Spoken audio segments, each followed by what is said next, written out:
The presidential election in the US takes place every 4 years. The two main parties are the Republicans and the Democrats. Then each party chooses a presidential candidate that they think will be the most suited for leading the country. The presidential candidate, as an example Trump, has to choose a vice president, which happened to be Mike Pence. It's best if the vice president and the president have different knowledge so that they cover the largest knowledge area. The vice presidential candidate is also known as a running mate because he helps the president run campaigns all over the country.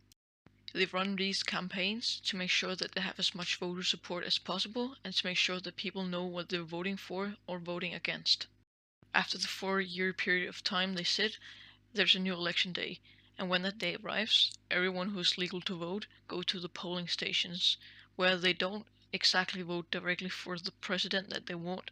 They vote for an elector.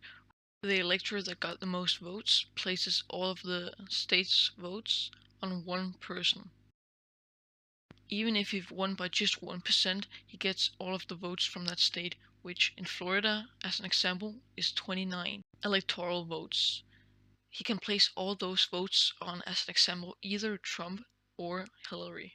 And if the president wants to win the election, he or she needs over 270 of the electors' votes. Here's an example of 2016 votings, where Trump not only had over 270 of the electors' votes, he also had the majority of the votes.